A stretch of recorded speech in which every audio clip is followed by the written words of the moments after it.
Avant de complètement se relancer dans les cinépop, parce que oui, ça y est, les prochaines vidéos seront des cinépop Disney, Fantasia 2000 puis Dinosaures, avant d'attaquer une période qui va sûrement parler à beaucoup d'entre vous, puisqu'on va enchaîner Cusco, Atlantide, Lilo et Stitch, La planète au trésor et Frères des ours. Donc, avant de parler de films que toute une génération considère comme cultes, on va revenir un peu dans le présent avec quelque chose qui l'est beaucoup moins. En tout cas, j'espère. Imagine dans 15 ans les jeunes qui pensent avec nostalgie au remake live d'Aladdin, pour qui le génie c'est Will Smith et qui n'ont aucune idée de qui est Robin Williams. Je sais que le futur sent pas bon, mais faut pas en rajouter.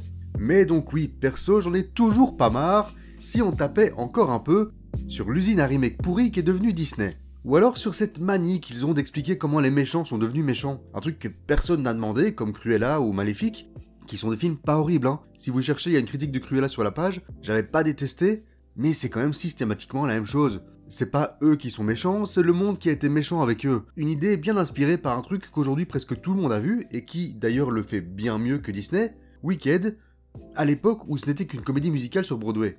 Vous prenez ces deux idées, vous tapez au milieu un réalisateur oscarisé histoire de donner un peu de crédibilité au projet, et ça donne le film du jour, Mufasa de... ouais, le gars qui a réalisé Moonlight. Oscar du meilleur acteur pour Mahershala Ali, du meilleur scénario en partie pour Barry Jenkins, et surtout meilleur film en 2017. Vous vous souvenez quand Bonnie and Clyde ont d'abord annoncé La La Land, mais qu'en fait c'était pour Moonlight. This is not a joke. Moonlight has won Best Picture. Ouais, voilà, c'était cette fois-là. Et au vu de ses déclarations après coup, même lui ne sait pas trop ce qu'il a été foutre là. On sait Barry, on sait. Faut bien manger, on comprend, t'inquiète. Mais tout ça nous éloigne du sujet épineux du jour. En 2019, je l'ai déjà souvent évoqué et croyez-moi, il aura droit à sa propre vidéo un jour, Disney sort le remake en live action du Roi Lion. Je viens de faire des guillemets avec mes doigts, vous ne l'avez pas vu, mais c'est parce que live action ça veut rien dire, il y a littéralement un plan en live action et c'est le premier. Tout le reste, c'est de l'animation. De l'animation hyper réaliste, oui, mais ça reste de l'animation. C'était pas beau et ça n'avait aucune âme, mais ça a rapporté plus d'1,6 milliard au box-office. C'est terrible, mais c'est comme ça. Donc c'était impensable de s'arrêter là, vous pensez bien. Alors, et c'était l'un des espoirs que j'avais, au lieu de juste adapter le Roi Lion 2, ce qui aurait été une facilité, ils ont décidé de partir vers un scénario original. Oui, original! Ce mot presque oublié chez Disney, dans un film décrit en 2020, comme centré sur la jeunesse de Mufasa, mais avec des passages se déroulant après le film de 2019. Dans une structure narrative similaire, attention, asseyez-vous, la comparaison est fabuleuse, similaire au Parrain 2. Ah, fallait l'oser celle-là, hein. Mais après tout, Mufasa n'est-il pas un peu le Don Vito Corleone de la savane, avec Simba en Michael et Zazu en Tom Hagen? Hein? Je vous le demande. Ok bon, on s'est bien marré, mais vous vous doutez bien, après une intro pareille, que Mufasa c'est clairement pas le Parrain 2. Ou alors non, mais pas du tout. Parce que c'est bien de vouloir faire dans l'original, ça je vais pas cracher dessus, mais faire de l'original avec un scénario pareil, franchement, il y a un moment, s'agirait d'aller se faire foutre, non? Parce que non seulement c'est pas bien, mais en plus, ça fait des choix qui rendent activement les personnages de Scar et Mufasa moins bons. Je vais pas revenir point par point sur tout le scénar, mais pour ceux qui ont eu la flemme et qui n'ont pas vu le film, je vais vous expliquer en 2 mots. On apprend donc dans ce Mufasa que le jeune futur roi n'était pas destiné à le devenir roi. Il a perdu sa famille après une inondation, pas perdu genre ils sont morts, hein, genre il a été emporté par les flots, et puis après, il les trouvait plus. Il a pas forcément cherché non plus, hein. Il s'est pas dit que s'il remontait le courant, il allait finir par revenir à son point de départ. Non, mais c'est pas grave parce qu'il est tombé sur un autre jeune lion, Taka, et il s'est plus ou moins fait adopter par sa famille, même si le père de Taka n'était pas trop pour et aurait préféré le bouffer. Vous voyez la dynamique entre Tarzan et Kerjak? Ouais, c'est la même, sans Phil Collins.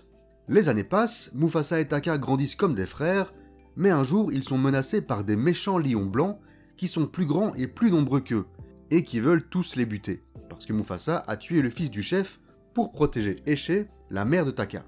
Bref, Taka et Mufasa s'en vont avant l'arrivée des méchants blancs, à la recherche d'une terre promise, pleine de verdure, et c'est là qu'ils tombent sur Sarabi. Et si vous connaissez un peu le Roi Lion, vous savez que Sarabi, c'est la femme de Mufasa. On sait donc tous très bien comment ça va finir, sauf que Taka, il aime bien Sarabi.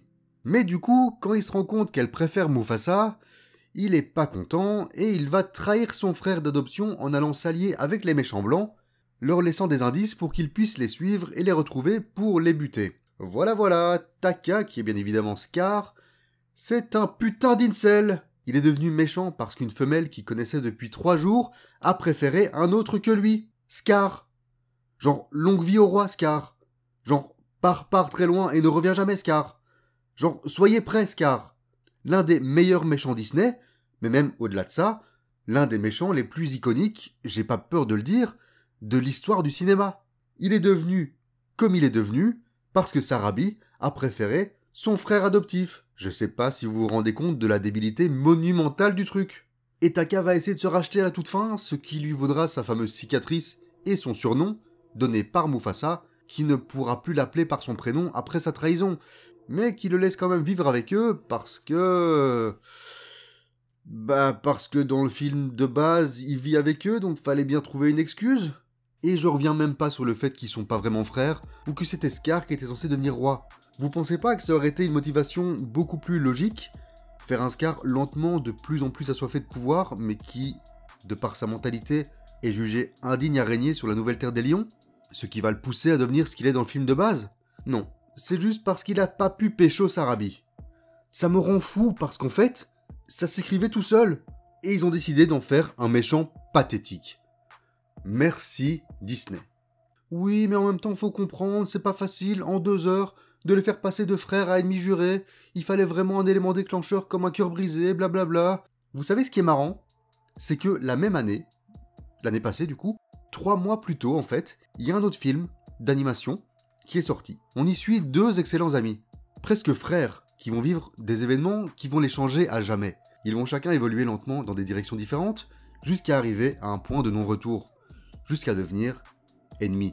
Vous l'avez peut-être deviné, ce film, c'est Transformers One.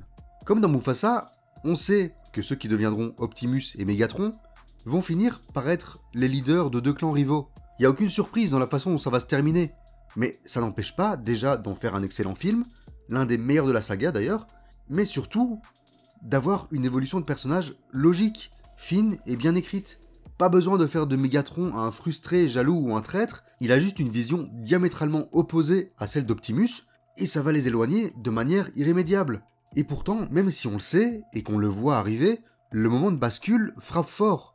Les émotions sont présentes. Tout ça pour dire que faire un bon film avec ce postulat de départ, c'était clairement possible. Encore aurait-il fallu essayer. Parce que même sans ça, c'est dur à regarder. Le récit est coupé toutes les 5 minutes par Timon et Pumba qui se plaignent de pas être dans l'histoire, qui est en fait racontée par Rafiki à Kiara, la fille de Simba, dans un long flashback. C'est insupportable. Oh, et le grand méchant lion blanc là, doublé quand même par Mads Mikkelsen, il a une chanson de bad guy dans Les Rois Lions, Soyez prêts, ou même celle de Zira dans Le Roi Lion 2, Mon chant d'espoir, c'est souvent l'un des points forts du film. Ici, dans sa chanson, il dit qu'il va dire à ses ennemis « Bye bye ». Bye bye. Bye bye. Bye bye.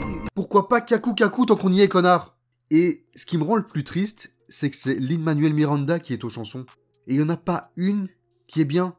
Il y a un tout petit passage quand Scar voit Mufasa et Sarabi ensemble qui est sympa, qui dégage quelque chose. Mais ça dure 40 secondes. Il n'y a rien qui va. Bon, il y a une idée que je retiens. C'est que la première fois qu'ils se rencontrent, le futur Scar sauve Mufasa de la même façon qu'il le tuera. C'est presque poétique, sauf qu'ils peuvent pas s'empêcher de le faire une 2e fois dans le film, ce qui tue un peu tout l'impact de la scène. C'est bon, on avait compris Disney. Va vraiment falloir que t'arrêtes de prendre ton public pour des débiles. Ça commence à être insultant. Enfin, je dis commence, c'est pas comme si j'avais ce discours depuis des années, hein. Oh, mais regardez, on nous montre comment le rocher des lions a été créé. Oh, regardez, c'est comme ça que Rafiki a eu son fameux bâton. En fait, il l'a trouvé. C'est fou, non ? On s'en cogne, Disney. On s'en cogne complètement. Juste, faites des bons films. C'est tout ce qu'on demande. Même visuellement, s'il y a un peu du mieux dans les expressions des animaux, ils ont à rien laissé le réalisme de côté pour les rendre plus vivants. Mais dans l'ensemble, à part quelques jolis plans de paysage, souvent les plans zénithaux, pour le reste, je pense que c'est encore plus moche qu'en 2019. Il y a des gros plans qui font peur, sérieux. Et c'est gris, de nouveau ça n'a aucune âme, il n'y a aucun plan marquant. C'est déprimant, putain. Vous l'aurez compris, c'est pas encore le film qui va me faire dire que toute cette vague de remake est une bonne idée, loin de là. C'est l'un des pires films de 2024, ça a moins bien fonctionné que celui de 2019, vu qu'il a rapporté 1 milliard de moins, mais bon, ça fait quand même 650 millions, et c'est dans le top 10 du box-office mondial de l'année. On va pas pleurer pour Disney, surtout quand on sait qu'ils ont aussi le top 3 de ce box-office, avec 3 films qui ont dépassé le milliard, 3 films qui sont évidemment 3 suites, hein. Je pense qu'on n'a pas encore fini d'entendre parler des dérivés du toujours, entre gros guillemets, live-action du Roi Lion, après avoir introduit le personnage de Kiara, et surtout en ayant fait de Scar le faux frère de Mufasa, il y a un monde où d'ici 2-3 ans, ils nous refont le Roi Lion 2 avec un Kovu qui serait vraiment le fils de Scar. Mais bon, parlons pas de malheur. On va déjà essayer de survivre au remake de Lilo et Stitch, et surtout de Blanche-Neige. Il va être marrant celui-là, et il sort dans quelques jours, on en parlera sûrement. Allez, on se retrouve bientôt donc pour le Cinépop sur Fantasia 2000. J'ai presque fini l'écriture, il devrait plus trop tarder, mais aussi en podcast pour parler entre autres de Mickey 17, de Bong Joon-ho. Ouais, rien à voir avec Mufasa, et tant mieux. Ciao!